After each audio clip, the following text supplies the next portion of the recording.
Okay, so today we're going to be doing a re-shellac. So I'm going to be removing this shellac and we're going to be doing reapplication. All right, so I didn't actually do this. My sister did it. So there are 3 coats of shellac because this one was a little sheer. You know, personally, if the color is sheer, I usually just leave it in 2 coats and I leave it sheer because it's meant to be sheer. I usually don't add up so many layers because then it's more difficult to soak off. And also this has the top coat, which is this one. And this one does not come off very easily for some reason, especially when it's 3 weeks, and it's been 3 weeks. So, you know, shellac is a great idea. It's a great system if you use it for the right reasons. But you have to use it, in my opinion, in order to get those benefits. You have to use it for the right reasons. One of them would be that it really should be done every 2 weeks, because when the nails get too long, they just are more prone to breaking. And I think after a while, the product gets a little bit more brittle and it just doesn't come off as easily. And somehow I think it just pulls on the nail a little bit. Especially when people are not using the oils, because oils, believe it or not, I get that question all the time. So why would you use an oil? Because the nail is covered. Well, the oils benefit not only the nail, obviously, but they also benefit the skin around the nails, and they actually benefit the product itself as well. This is my theory, because the certain oils, the carrier oils, they do have a lot of antioxidants. And products like coatings can oxidize the nail. So I have a feeling that there is less damage when the oil is applied on a regular basis, but people don't, unfortunately. And then they have issues. All right, so I'm going to soak it off, and I removed the shine, which you don't have to do with shellac. But in this case, I did, because I don't want to be, you know, spending forever soaking this off. So this will speed up the soaking off process, because this makes the product a little bit more porous. So the acetone has an opportunity to penetrate through the layers and release the bottom layer, and it pops off, and that's when the product is ready. I have to say, shellac comes off really well compared to other products, but it does not come off the way they kind of sometimes show it. They show it that it comes off like a butterfly. Well, sometimes it does, but it usually comes off that way when it's been freshly applied. And after a while, it does not come off like this. It does not come off like this when it's been like 2-3 weeks on the nails. Strangely enough, unless the nails are severely damaged, then it comes out very easily. I don't know why. So I started doing one hand first, because I want to make sure that this starts soaking. And once I'm finished applying these wraps, I'm going to start timing. And we'll see. We'll give it 10 minutes. This is what I normally do, and then I check. Actually, I kind of feel I should start from the thumbs. Let's see, this way, because thumbs take longer to soak off. I don't know why. So there's just tiny little chip, as you can see here. You know, I do understand the love for gel polish, because this, like, once it's done, you can go about your day and you don't have to worry about any smudges, anything, and it lasts a long time. But for some people it's okay. Some people end up with some surface damage, nail surface damage. So it just depends. So I tear these little pieces and then I pull them apart a little bit.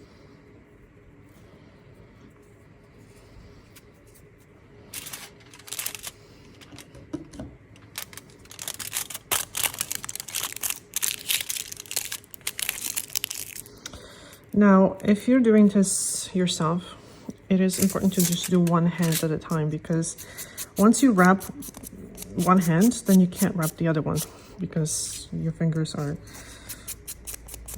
wrapped and you don't want to be moving them. It is very important to wrap it properly and don't let the air in.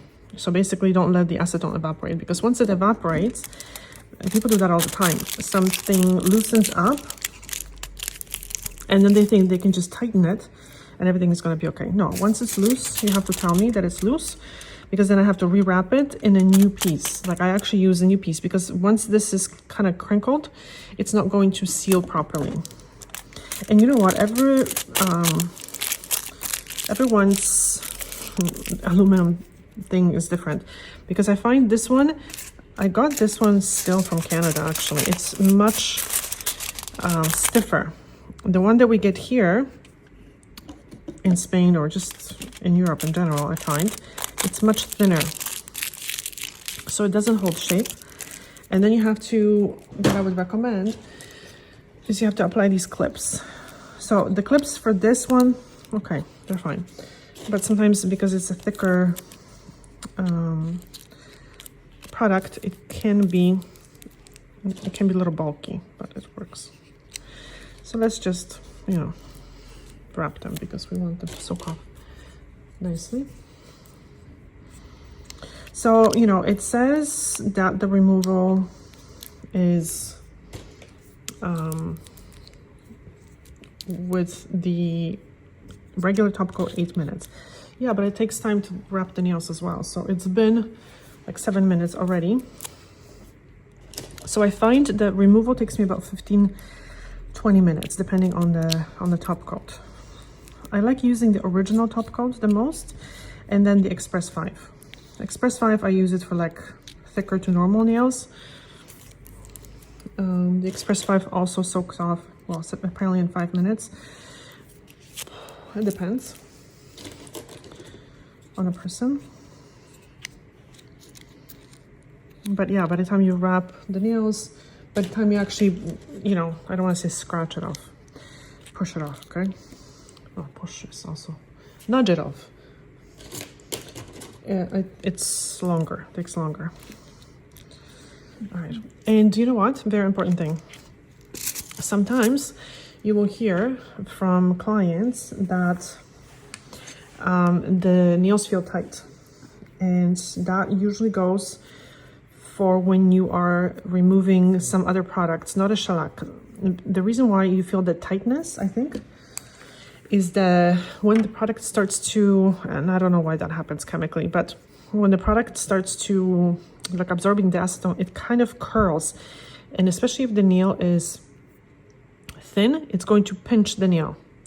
So when the client is telling you that they feel like the product is hurting, or the clips or the thing is hurting, it's not usually this. It's the product is too thick for soaking off, and it's pinching the nail. So in order to avoid that, with other products, it would be too, usually you have to remove 80% with a file, and then you soak off. But in the case of shellac, shellac is supposed to be applied in 2, sometimes 3 very thin coats, and then a top coat. So it should never be built up. This is not a product that you do, what do they call it? Like a leveling of the nail with this product. You would want to use some kind of different gel for that. All right, so it's 5 minutes of wrapping and talking. So we're gonna wait another 5 minutes, and then I'm gonna start to take the product off. 10 minutes. Let's see how this comes off. Okay. So the good thing about shellac usually is that it comes off like it feels wet. So even if you have to apply a little bit of pressure, you know, it's not going to, I mean, usually damage the nail, unless the nail is prone to damage. But it needs a couple more minutes, I think. But we'll see. So what I'm doing now is, see, this is the base coat. I'm kind of like re-wetting the polish, meaning it's like a mini soak off. I'll hold it down.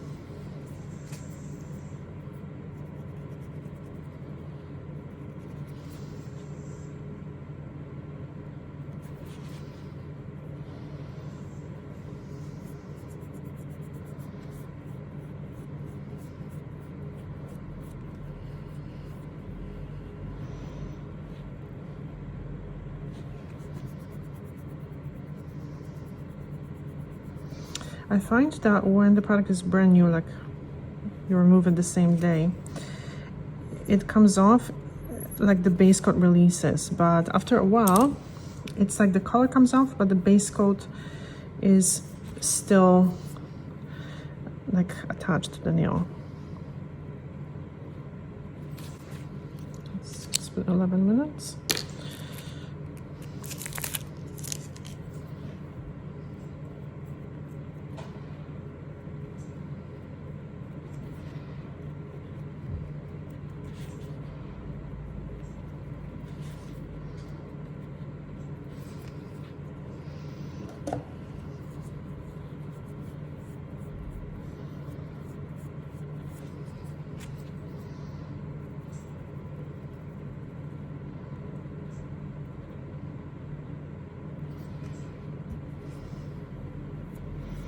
You know, we'll see how the rest of the nails are, but sometimes you get more product here because when you're doing the thumb, these nails tend to, it shouldn't drip, but they drip a little bit sometimes, and that's why it does not soak off as good over here because there was more product.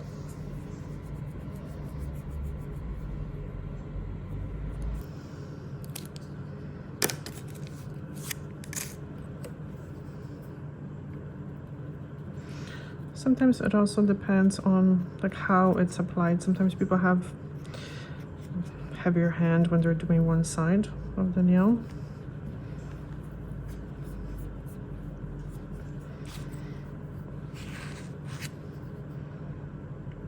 Sometimes what I do is when I can see that this is, I mean, it's coming off, but I have to help it a little bit, is I start shaping the nails on this hand and then let the other one soak a little bit longer, just so we're not like wasting time. This was the broken nail, so it has had a chance to grow out a little bit.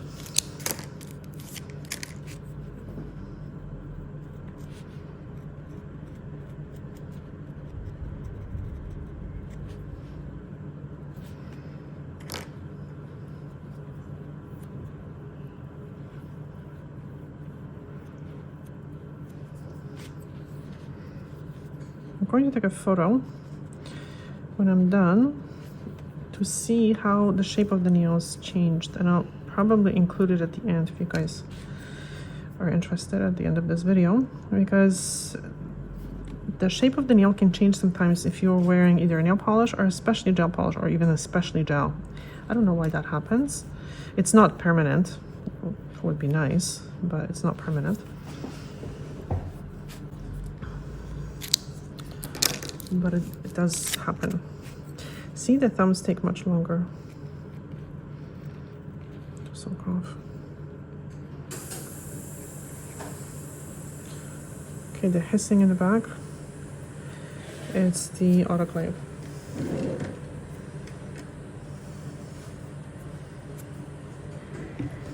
I'm gonna re-wrap this one just because I don't want to be scraping.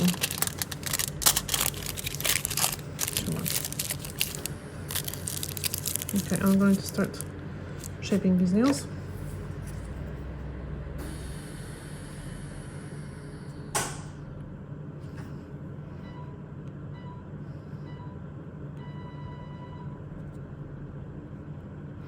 Okay, this I'm going to snip.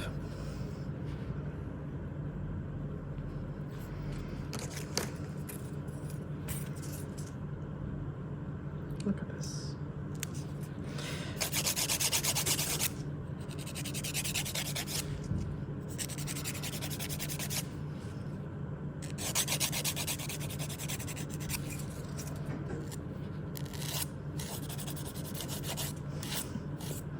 My mom is already falling asleep.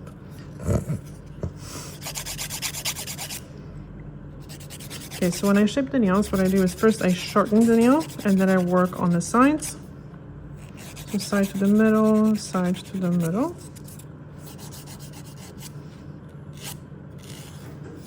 Make sure that they're symmetrical. I mean, as symmetrical as I can make them. so you see what's happening here? This one is like peeling a little bit. So that has to be removed, the peeling part, because if it's not, then, okay, this is what happens very often. If you leave this, if you don't know what it is, the product is going to stick to the flake, and then the flake is going to come off. And it's going to, the product is going to come off with it. So you see, it's a loose flake, it has to come off. All right. See, shorten, side. You see how I'm not going like in here, because sometimes people really like, they put pressure and they kind of go in, but that can damage the channels, the growth channels, and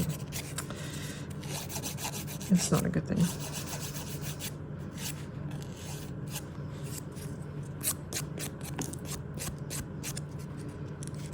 By the way, filing in both directions is absolutely fine. Ah, because this one had something else underneath. Another coat of, I don't know, something. Clear or something.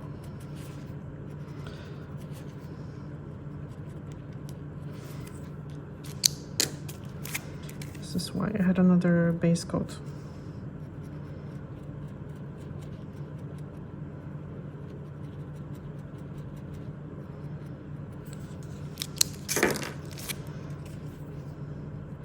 So it looks like it's coming off easier, but it's not, because you still now have to remove that base coat.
Nie wiem dlaczego.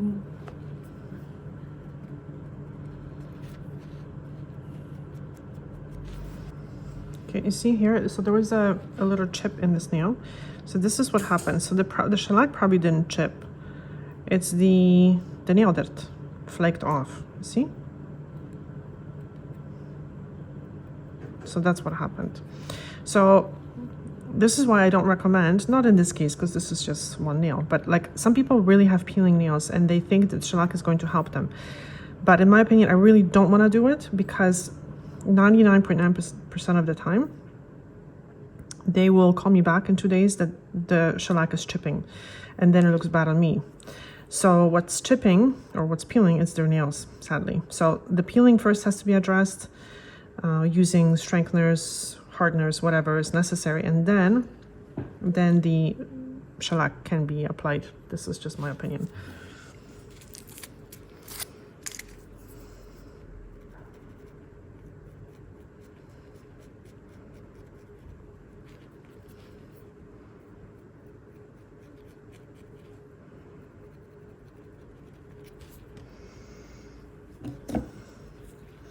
"26 minutes. Mind you, I've been talking a lot, so like I said, probably 20 minutes.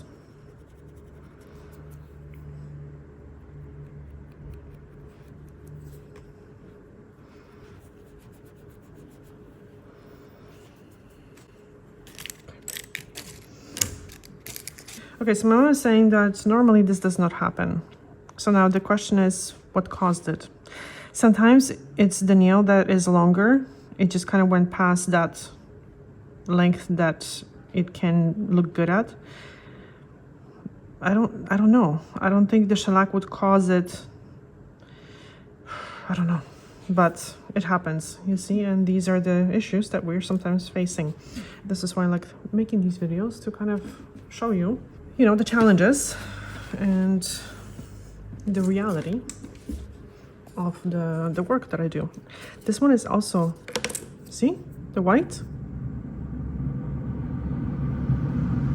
There's also like a peeling. Now also what could happen is that people feel very comfortable when they have their nails done. Could be like almost subconscious. They know that the product is strong, so they are a little bit harder on their nails. Could be that, or it could be the product. I don't know. So here's what I'm going to do.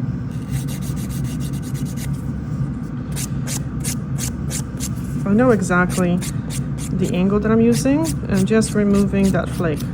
Okay, no more flake. Well, I mean, you can, but just be very careful.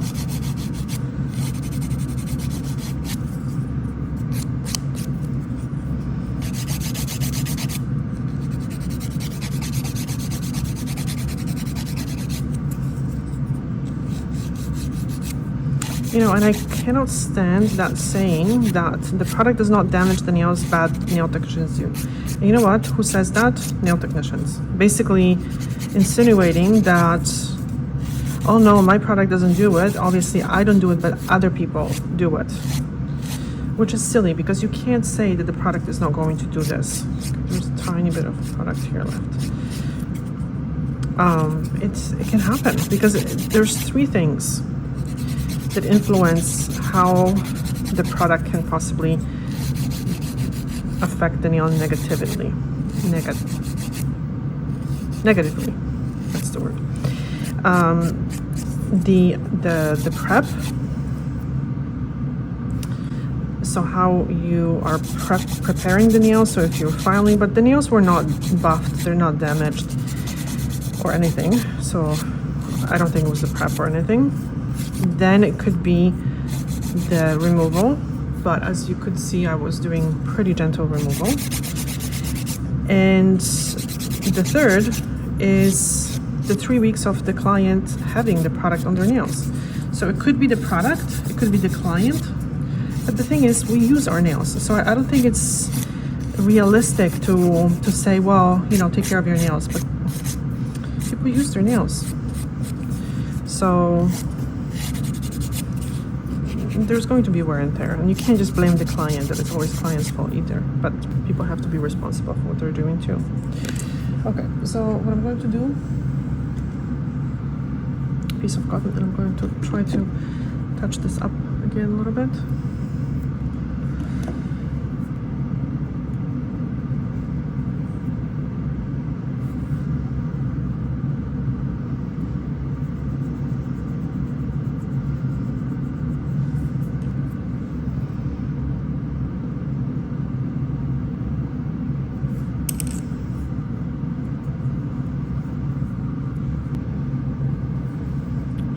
massage it back again.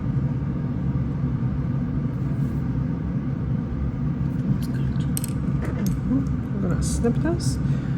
So I'm just going to get underneath here, and I'm not pressing down, because if you press down, I'm going to remove too much. And then I'm going to go over this with e-file, and trust me, it's a very helpful step because it's just going to smooth everything out, and there's no cut or anything like that there. So, I mean, there's no injury.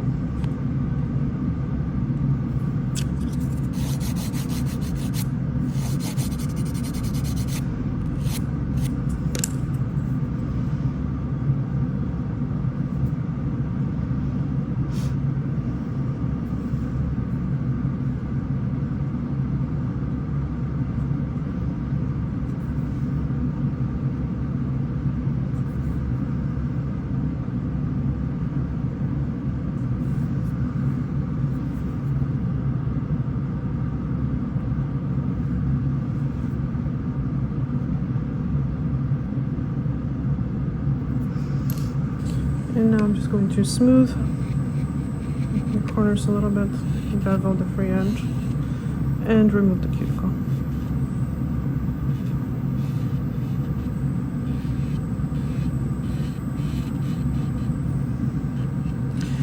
Obviously, if you're doing your manicure, this is a professional service. But if you want to do your own manicure, then I highly suggest just not using electric file, obviously, because you can do a lot of damage.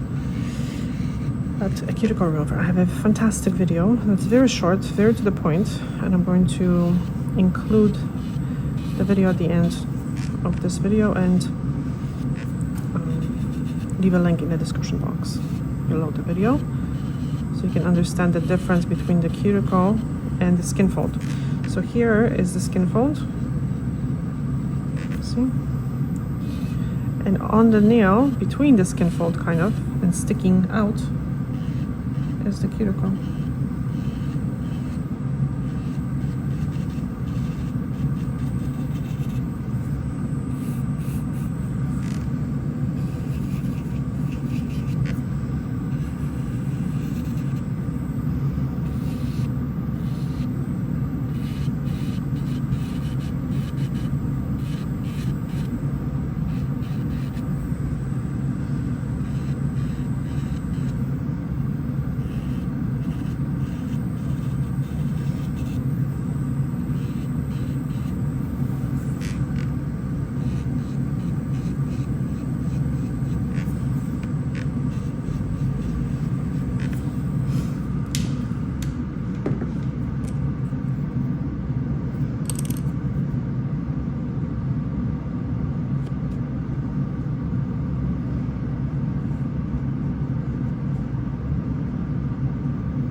So the white thing is the cuticle. You can see it a little bit more because obviously there was acetone now on the skin, so it's like really showing everything. But that's what I'm removing.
Okay, now a very controversial step.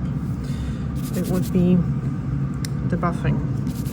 So I'll explain what I do and why you see me sometimes go over the nail with a buffer. It's just that the surface of the nail right now is even, but sometimes it can have a little catches. And what happens with shellac is that it's going to catch on those areas. So, and then it's going to have like these little bumps. So what I'm doing is I'm barely putting any pressure on the buffer block. I'm just trying to feel for the like excess, for the pieces that are sticking up. And I feel it with my finger. Once I feel that it doesn't have any like little spikes, it's good. Because trust me, I tried that to go without like absolutely any buffing, but then the color catches and looks like a complete mess.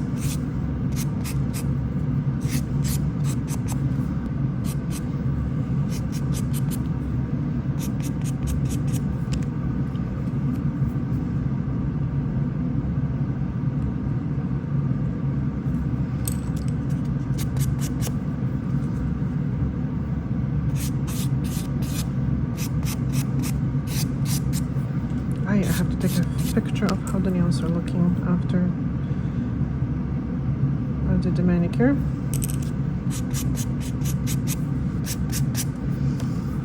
A jak pedikur robię też moje tak się śpi? Ostatnio nie spałam w ogóle, ale poprzednim razem kiedyś to też mi tak senność przychodziła. Ale to przy paznokciach też tak ostatni raz i teraz, a kiedy indziej nie. Chyba za czujnie śpię w nocy.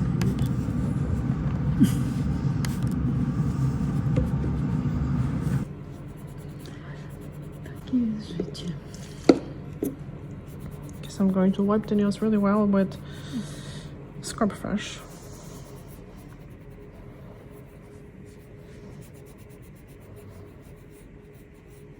So when I'm wiping them, I don't just do this, kind of get into the corners as well. So this is one of the reasons why I don't like using the CND remover, because that one has oil. And oil, yes, it makes everything look so much better, right? But then it's difficult to, like, the fingers are greasy and it's difficult to get the oil out of the corners here. And you might get more lifting. I don't know, not a huge fan.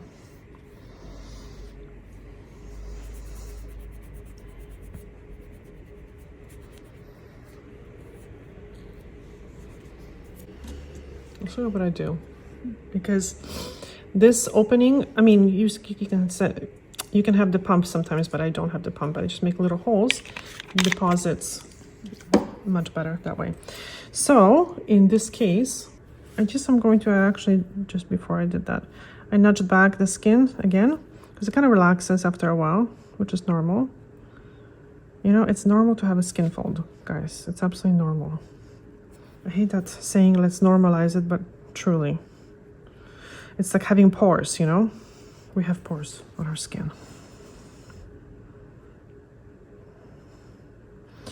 So, a funny story. So I did this post because I'm working on a product that that's my next invention that is going to be helpful for people that have in the past have cut that skin around the nails, or some people just generally have, or genetically, I don't know why they have that, much harder skin, like much harder skin around the nails. So this product is supposed to soften that skin and help it exfoliate and just function much better. But anyway, so I've asked people to send me pictures of their nails, and you know, I got a huge response. So this is something obviously that many people are having issues with, but majority of the photos were actually not bad at all. So I'm thinking people really have like, they think bad of their nails because they don't have hard and stuck skin around the nails. They just have some dryness, but it's not bad at all. So it was just very interesting that people were like, oh, my skin is so terrible. And I'm looking at their skin, I'm like, it's not that bad at all.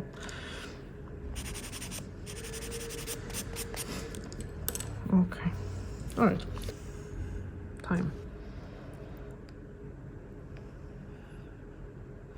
So I leave like a tiny bit on the brush.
Now, one of the most important things is proper hand positioning in the lamp, and that's what I would say majority of people forget, because they just stick their hand in the lamp and they think it's some kind of like a heating lamp or something, in a cooker.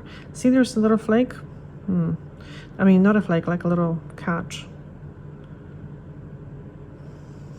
Yeah, I think the color is going to cover it. We'll see. So I always check. Actually, it's interesting because I have a mirror behind the client, not on purpose, but that's how it turned out. But it's helpful because I can kind of see how how they have their hand positioned. But if it's a new client, I actually get up, go around, and check how they have their hand positioned. And really now it's the client's responsibility to, once they're shown a couple times, to pay attention to it.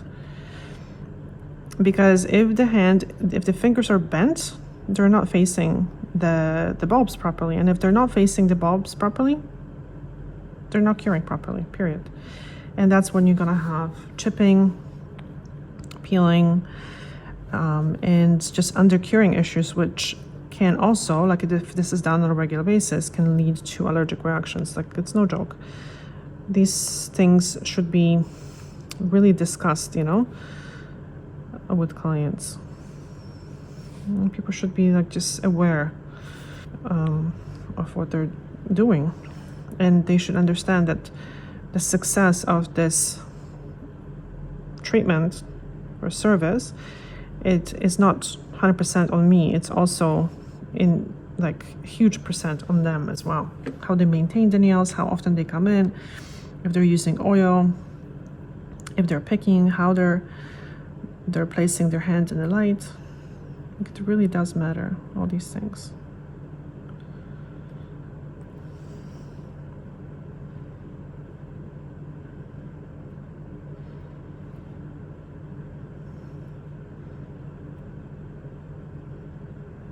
And another thing that is very important, I actually use a shaker.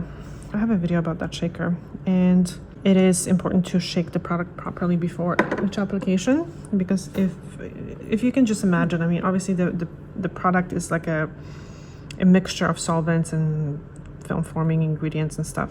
So if it's not mixed properly, it's not going to cure properly. So it's almost like, when you have a cake, when you're baking a cake and you don't mix the batter properly, you're gonna have some areas that are just going to probably overcook. Other areas are going to undercook. Yeah, overcook, undercook, whatever, you know what I mean. It's going to be lumpy, bumpy. Same thing with this. Okay, so I mixed this product. So now it is important to really clean the brush, which can be a little bit of a pain. So the brush is not dripping with the product.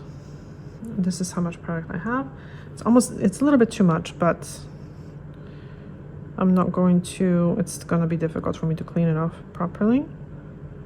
And I'm going to try to stretch it. I always think of it as stretching, try to stretch it. So the product is applied as thin as possible.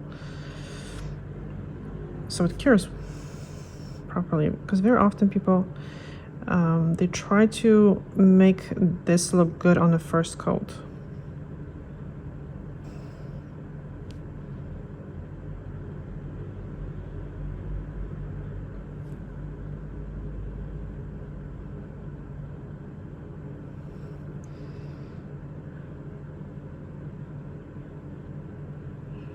So my hand is not shaking. I do this on purpose to like kind of like I go like this to get into like tight spaces.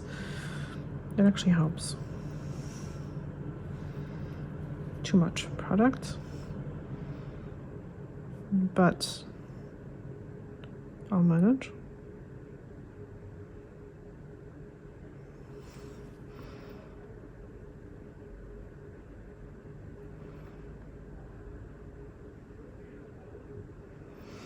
Too much. I don't want to flood this area.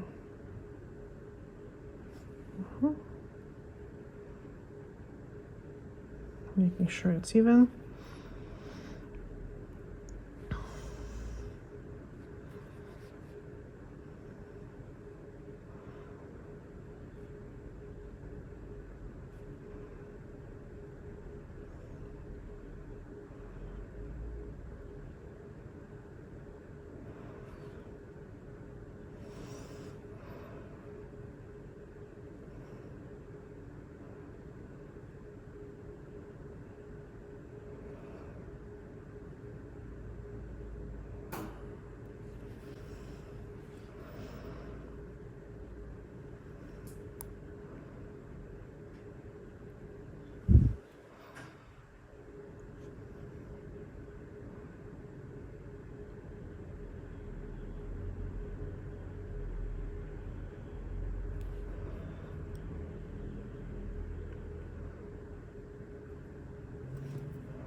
See, it looks a little uneven and stuff, but it's all good.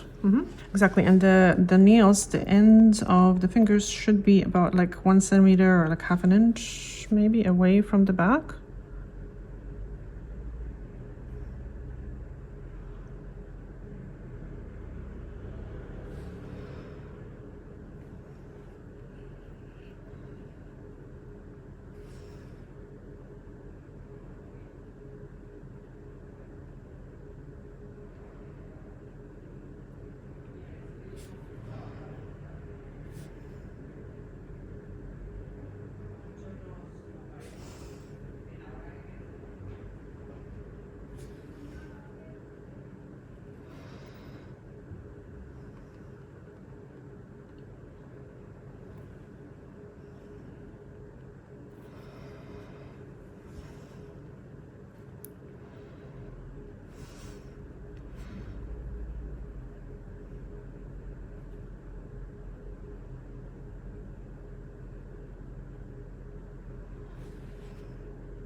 Okay, you know what drives me crazy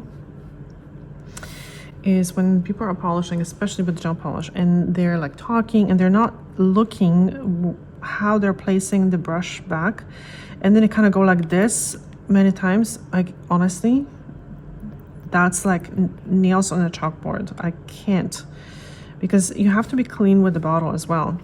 You don't want to have, first of all, you're introducing a lot of air bubbles into the polish. You're introducing a lot of air. Well, not only air, but the air bubbles, right? Just even worse. You're like smudging the gel polish all over the thread. So then when you close it, it's not going to close properly and it's going to get too thick. It's going to be messy, and then they have like fingers, sticky fingers, because obviously you're gonna end up touching it. Honestly, I just like that is something I can't.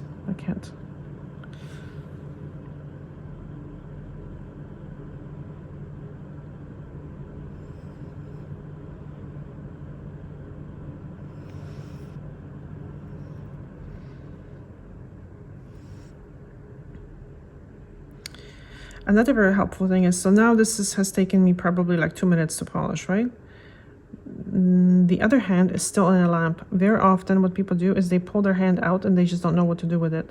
So it's always good to teach the client to leave their hand in the lamp, because I'm telling you, when they pull their hand out, they're gonna start scratching, their face, they're gonna get makeup on it, they're gonna get dust fluffies from their sweater, and that is a disaster.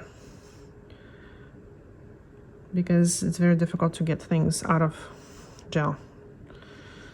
Like sometimes you have to soak it off again.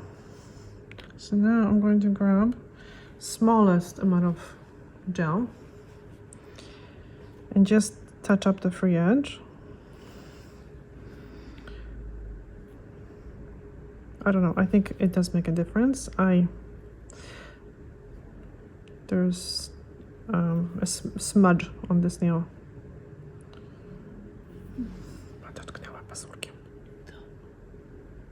Now this one hasn't had a full cure yet, which is okay, because I'm going to place this here and now put it back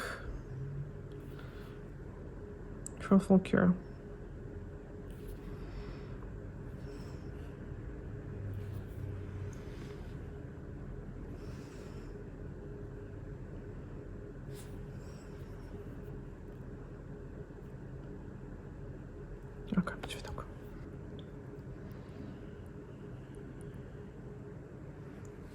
Okay, so now this layer is going to be a little faster because I already have like the shape covered, but I can still perfect things with this layer, which I do sometimes. So 2 coats are a must, in my opinion, especially with these type of colors. Sometimes like little very sheer colors or sparklies you could do in 1 coat if you want them super sheer.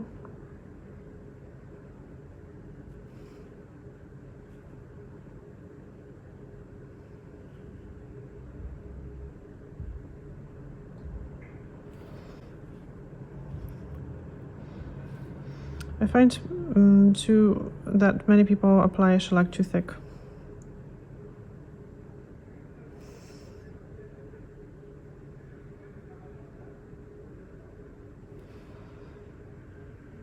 And I think, I don't know where that comes from. Probably working with nail polish, because with the nail polish you would not go over the same area so many times in order to make it, to stretch it. See, I go over it. You wouldn't do that with nail polish.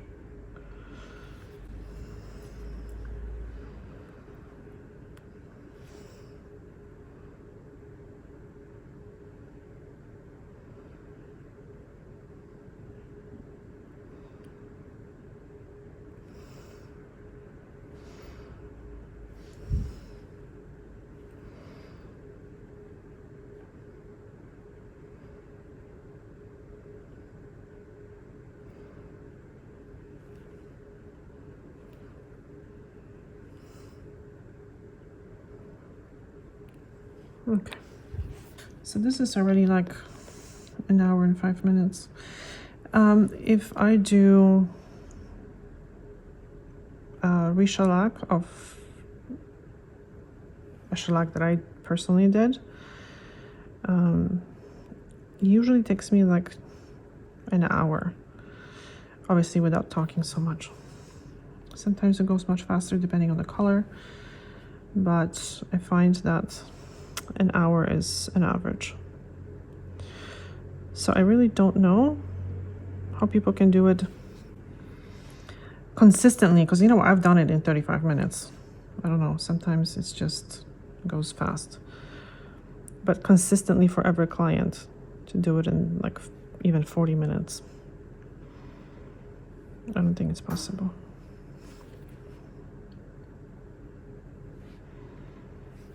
This little piece here that I'm missing.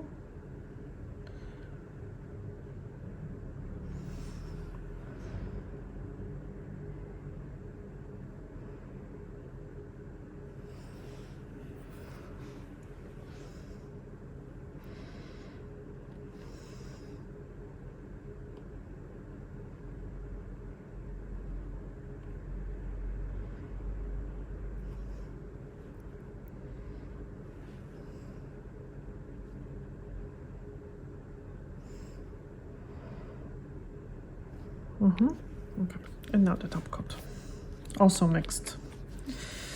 And the top coat, this is the Express 5, because I wanted to soak off well, and I wanted to apply a thin coat, because this one goes on thinner, and I do find that it has a really good shine, usually. The only thing is that over light colors, it can stain, meaning it can pick up colors. So let's say if you have like dark jeans or I don't know, gloves or something, it can really stain. I had a client who always used to wear light pink, like light pink on her nails, and like almost white. And one time she came in like almost in tears. Like the next day, she's like, Anna, look what happened. My nails were blue. And it was from her new gloves. We had to redo it because even like wiping the top coat with alcohol, I buffed it even a little bit, but it started taking the color off, and it was just a mess. So I redid it. Yeah, it happens.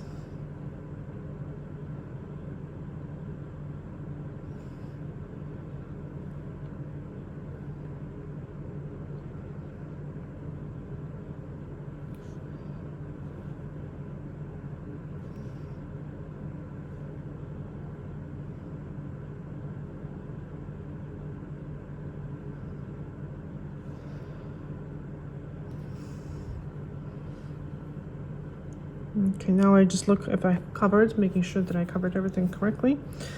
And yeah, I cure it in a CND lamp.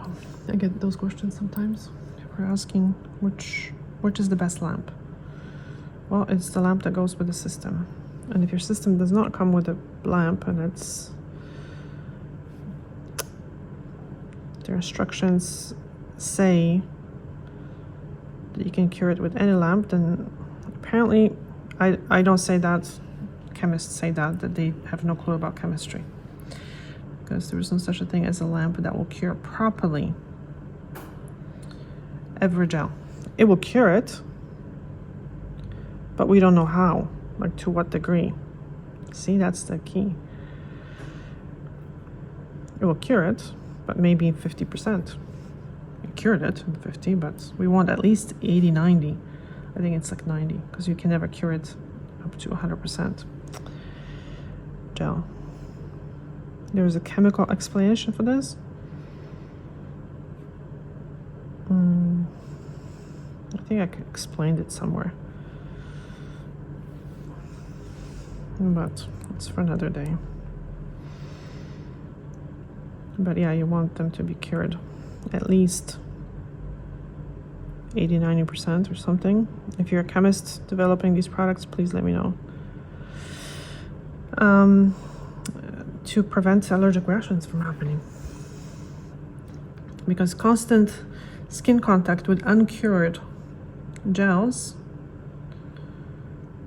definitely leads to allergic reactions. And it's like playing Russian roulette. You say, oh, I've done it for years and, you know, nothing ever happened. You know, I also smoked for 20 years and thank God I have lung cancer. But that's not a good, you know, explanation. Oh, you're not gonna get a lung cancer. I never got it. Okay. It's amazing.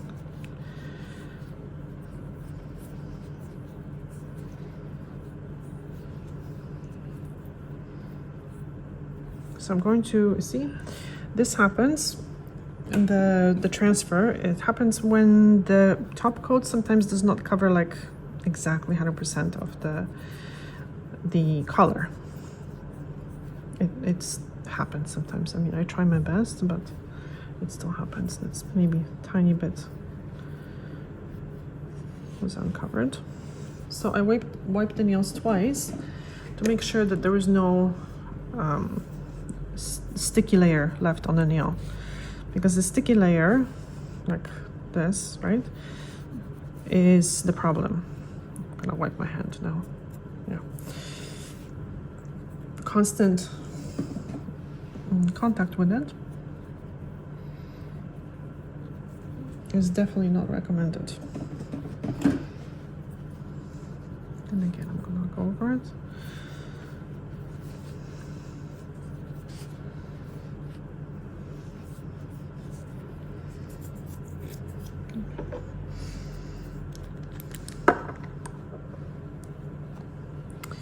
And now just a drop of oil.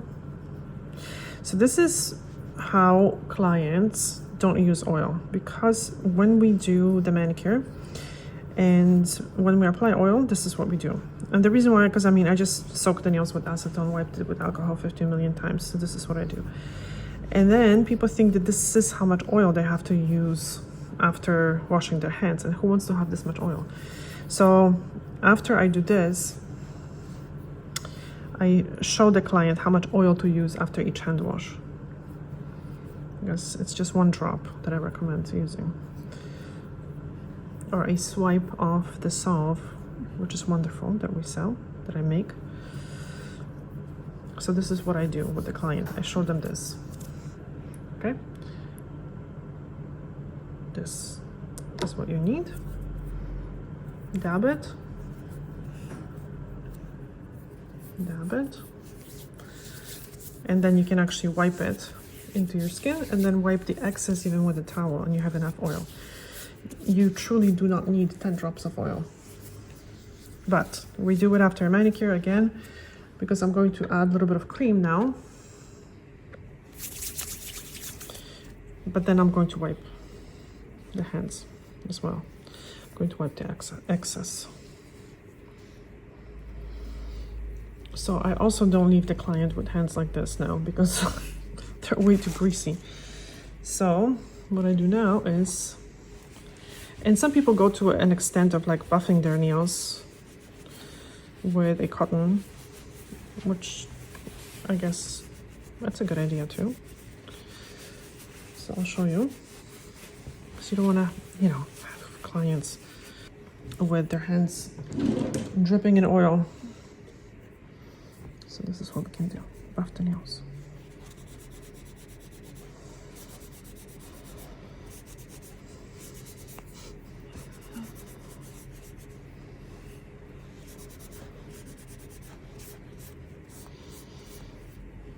Okay. 75 minutes, guys. Wow. But it's worth it, I think. Hold on. So this is the other light, which shows you better version of the nails, because the other lamp has a weird, it has many bulbs and it's just I don't know, look a little weird. Very nice color. Okay, thank you so much for watching and we'll see you soon. Bye.